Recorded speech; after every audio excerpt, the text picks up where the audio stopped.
ஜெய் சங்கர மகதேவ். ஜெய்.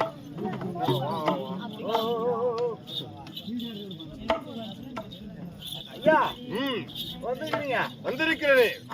நெத்தில பட்டை, ஓஹோ, கழுத்துல கொட்டை, கையில கங்கண கட்டை. ஆமா, எந்த ஹோட்டலுக்கு தண்ணி ஊத்துன போற பொட்டை. டேய், ஏடா கூட பேச வேண்டாம். என்னது ஏடா கூடமா பேசணும்? ஏடா கூட பேச வேண்டாம். ஆமாமா. டேய், ஏடா கூட பேச வேண்டாம். பேசணும். அப்படி பேசியது உண்டானால் பெரியவர்களிடத்திலோ முனிவர்களிடத்திலோ ஏடா கூட பேசியது உண்டானால் தக்க சாபம் கொடுத்து விடுவார் என்பதை மனதில் வைத்து பேசு. சரிங்க சரிங்க ஐயா. டேய், அப்படி இருந்தாலும் ஆமாமா, இத்தினத்திலே அடக்கமுடையார் அறிவிலார் என்று எண்ணி கடக்க கருதவும் வேண்டாம். அடக்கமுடையவர்கள் அறிவிலார் என்று எண்ணி கடக்க கருதவும் வேண்டாம். மடத்தலையில் ஓடமின் ஓட ஒரு மின் வருமுறை காத்திருக்குமாம் கொக்கு. இந்த பாடலுடைய விளக்கம் என்ன? மடத்தலை என்பது ஓடுகின்ற ஓடை. அந்த ஓடையில ஓடுமின் ஓட உருமின் என்று சொல்லக்கூடிய பெரிய மீன் வரும் வரைக்கும் காத்திருக்குமாம் கொக்கு. எதற்காக காத்திருக்கிறது? இந்த சின்ன மீன்களை விடுத்தது உண்டானால் நம்மளுக்கு பயன் கிடையாது. பெரிய மீன் வரும் வரைக்கும் காத்திருக்குமாம் கொக்கு. அதுபோல அடக்கமா உடையார்கள் என்று சொல்லி நாம அவர்களை அடக்க முடியவர்கள் அறிவில்ல உங்களுக்கு என்று சொல்லி கடக்க கருதவும் கூடாது. சரிதானா? அவரவரை கற்றது கைமண் அளவு. பெற்றவர்களுக்கு தெரியும், கற்றவர்களுக்கு தெரியும். ஒண்ணும் தெரியாத மக்களுக்கு தான் ஏடா கூடம் தெரியும், ஏடா கூடம் பேச தெரியும். சரிதான்? அப்படி இருந்தாலும் எப்படி இருந்தாலும் நீங்க யாரு? யாரு? பேர் என்ன? ஊர் என்ன? நேற்று வந்த காரணம் என்ன? நோக்கம் என்ன? அப்படி சொன்னது உண்டானால் அறிந்து கொள்கிறேன். அப்படியா? அப்படி இருந்தாலும் திருப்புகள் என்பது 6 எழுத்து மந்திரம். 6 எழுத்து மந்திரத்தை அவன் பேசுறான். திருப்புகள் என்பதோ 6 எழுத்து மந்திரம்.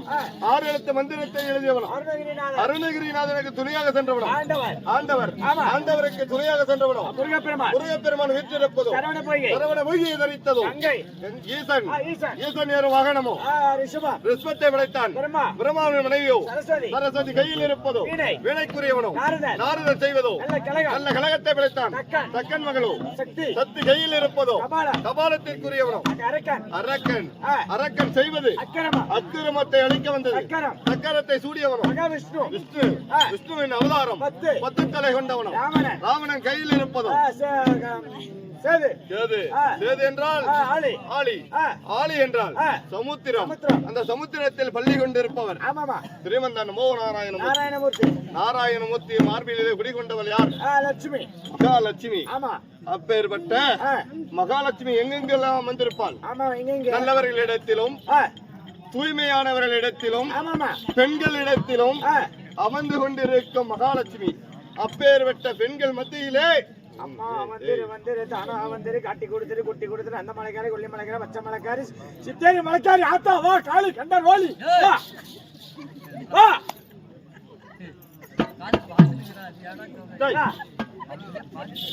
அப்படி இருந்தாலும் பாக்குறாங்களா? சரிமா நீ கேட்டு அப்படி மகாலட்சுமி கடாட்சிய பொருந்தியது சபைக்கு என்பதாக நான் வந்தேனே.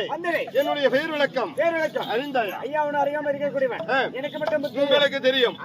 அதனால யார் என்பதை விளக்கமாக சொன்னது உண்டானால் மக்கள் பாபர மக்கள் அறிந்து கொள்வார்கள்.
இல்லை. ஆ, அப்படி இருந்தாலும் அப்படி இருந்தாலும் தற்போது யார் என்பதன் விளக்கம் யார் என்பதை நீங்க சொல்லுங்க ஐயா. பராசர முனிவருக்கும் பராசர முனிவனுக்கும் பரிமள காந்திக்கும் பரிமள காந்திக்கும் கற்ப சுகனாக பிறந்திட்ட ஆமா ஆமா என்னுடைய பேர் பேரு யாரு? யாருங்க? வேதவியாசன். ஓ வேதவியாசன். வேதங்கள் என்பது வேதங்கள் என்பது 4. நான்கு. என்னென்ன வேதம்? என்னென்ன வேதம்? ரிக்வேதம், ரிக்வேதம், யஜுர், யஜுர்வேதம், சாமவேதம், சாமவேதம், அதர்வவேதம் அதர்வவேதம். இப்படி சொல்லக்கூடிய சொல்லக்கூடிய 4 வேதம். 4 வேதங்களையும் நன்கு அறிந்து ஆமாமா. முக்காலம் என்று சொல்லக்கூடிய ஆமா. இறந்த காலம், நிகழ்காலம், நிகழ்காலம், வருகாலம், போகாலம். ஏய், இறந்த காலம், நிகழ்காலம், வருங்காலம் என்று சொல்லக்கூடிய 3 காலத்தையும் கணித்து கழித்து 4 வேதங்களையும் அறிந்து இந்த காலத்திலே என்ன நடக்கிறது, நடக்கின்றது, வருங்காலத்திலே என்ன நடக்கிறது, நடக்க போகிறது, நடந்து முடிந்தது என்னவாக இருந்தது, நடந்து முடிந்திருக்கிறது, இத்தனையும் தங்கள் நன்கு அறிந்த வேதங்களை பிரித்த தங்களுடைய பேரோதான் வேதவியாச பெருமான். ஓ வேதங்களை நன்கு உணர்ந்த வேதவியாசர். அப்படி ஐயா அப்படி வேதவியாசர் சொல்லிட்டீங்களே, இன்று சமய நாடு வந்த நோக்கம் என்னங்க ஐயா? எப்படி என்றால் யுகம் என்பது 4. திரேதாயுகம், திரேதாயுகம், துவாபரயுகம். துவாபர யுகத்திலே பாண்டவர்களுக்கும் கௌரவர்களுக்கும் ஏற்பட்ட விரோதத்தின் காரணமாக என்ன செய்தார்கள்? துரியனாகப்பட்டவன் 5 ராஜாக்களை சூதினால் சொக்கட்ட நாடி நாடு நகர சேனபான அத்துணையும் பறித்துக் கொண்டு காணா வனவாசம் ஓட்டி வைத்து வனவாசம் ஓட்டி வைத்தான். வனவாசம் ஓட்டி வைத்து 9 ஆண்டு கழிந்து 10வது ஆண்டு இன்றைய தினத்திலே பாலைவனத்திலே இருக்கும் தருணத்திலே எங்கு பார்த்தாலும் மணல் மேடாகவும் ஈச்சங்காடாகவும் குடிப்பதற்கு ஜலம் கிடையாது, உண்ணுவதற்கு காய்கனி கிடையாது என்பதை அறிந்து என்ன செய்தார்கள்? என்ன செய்வது என்று தெரியாமல் திகைத்துக் கொண்டிருக்கும் தருணத்திலே நம்மளுடைய பாட்டனார் என்று சொல்லக்கூடிய முப்பாட்டனார் வேதவியாச பெருமான தியானத்திற்கு உண்டானால் நாங்கள் அதாவது இனிமேல் நாம பிழைப்பதற்கு தக்க யோசனை அளிப்பார், தக்க யோசனை சொல்லுவார். முக்காலத்தையும் அறிந்தவர், வேத நூல் சாஸ்திரப்படி நம்மளுக்கு எதிர்காலம் எவ்வாறு இருக்கிறது என்பதை அறியவே 5 ராஜாக்கள் பாண்டு புத்திரர்கள் அவர்கள் என்னை தியானித்துக் கொண்டிருக்கிறார்கள். ஞான ஜெஸ்டியிலே அறிந்து தியானம் செய்து கொண்டிருக்கிறார்கள். அதனாலே 5 ராஜாக்களை சென்று அவர்களுக்கு தக்க யோசனை.